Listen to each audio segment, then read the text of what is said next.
there. I was there for part of the Idol set, actually. I didn't see that part of it, though. What I will say is James Cleverly, that from James Cleverly is disgusting. Why? He knows full well. Like, everyone talks about Glastonbury being this, like, you know, loads of wokies and people on the left and whatever, right? No, hang on. Let me finish. He is implying that crowd were joking and laughing about migrants and people dying in the Channel.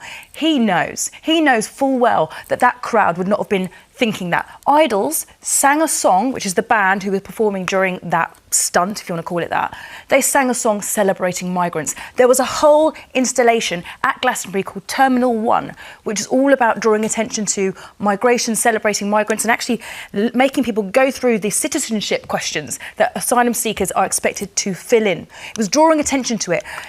People make political statements at Glastonbury. This was not about joking. This was about drawing attention to something during a song where Idols was talking about things like he called Farage a fascist, for example, the lead singer.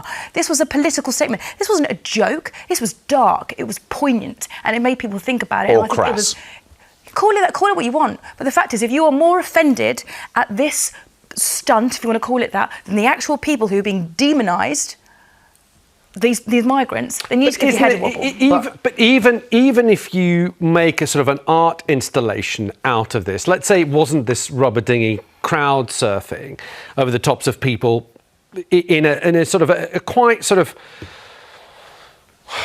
expensive, festival. People have paid a whole load of money to go out and sort of have a fun time. I'm not judging that, but isn't it trivialising what is actually happening to those people? No, it's provocative. No, actually, it's trivialising. Do you know what? It's actually absolutely. I'm sorry, a bunch of privileged people turning up to a music festival. How dare you? I'm going to stop you right there. Dare. I'm going to stop this. Right, you're telling me I dare. Glastonbury costs hundreds of pounds, right? I'm not going to deny that, right? Privileged people. So are people that go to Tenerife and spend hundreds of pounds, are they privileged? Or when Sometimes. they go to Lanzarote, we are very privileged. Stop it. People are snobby about Glastonbury because they don't like the people that go there, because it's a festival of hope and celebration of arts and culture and all the things that people on the right don't like. No, listen, sorry. So if you're going to be snobby about culture. people spending hundreds of pounds to go to Spain or Greece or wherever, then make sure it's consistent. No, I'm going to be very consistent. And if you think that I don't care about the arts and what people get accessibility to, think again. Why are you snobby about I'm involved in a charity that does music. Why do you think? There are people I was there, people from all walks of life, and there are people that it will have been their only holiday. Right, young teenagers who have saved up their money. There are a lot of people who are, and people's jumping to conclusions there are a lot about of people that go there who go is pathetic and desperate. No, well, it's not really. It's just well, you just keep talking, and then we can't get in a view. Carry on, say what you want to say then. Thank you very much. As far as I'm concerned, I think that music festivals are great. But let's not forget about the bubble that you're in if you're going.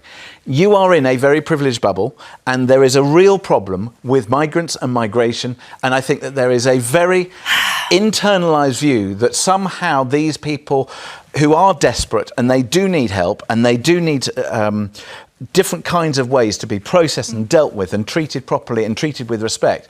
But this is not the way to do it, and it does trivialise the argument, and I think that it's a very internalised way of looking at it. James, I'm sorry, I live in a London borough where the majority of people were not born in the UK. Me too. Am I in a bubble? Am Yes, I in a bubble? I think you are. No, I'm not. I think you are. My parents are immigrants. I mix with people from all different walks of life. So do I. London is the most multicultural place in the country, and it's one I wouldn't of the most be here thriving. if it wasn't for migration. And it's one of the most thriving. We need to change our attitude towards this. No, but we need to change our attitude towards it. But also, I think there is a very serious point that until or unless we understand who is fueling the problem, who is taking significant money. Look, Keir Starmer and Rishi Sunak, amazingly, they agree. And they agree that we have criminal gangs who are working across Europe and individuals are being exploited. All right. And if we celebrate this kind of thing within our internalised, central London bubble and forget the fact that we've got a real problem and we have to tackle it. Let me pause you there. Marina, I know you want to come back on that, but let me just pause you there for a second. I want to find out what people are saying at home. Sue has got in touch on Facebook and she says, the crowd did what we should all naturally do as caring human beings. They supported the boat and its occupants without worrying about the consequences. Rimal on Twitter or X says, I think it was a wrong and stupid stunt as everybody wants to stop people making these dangerous crossings.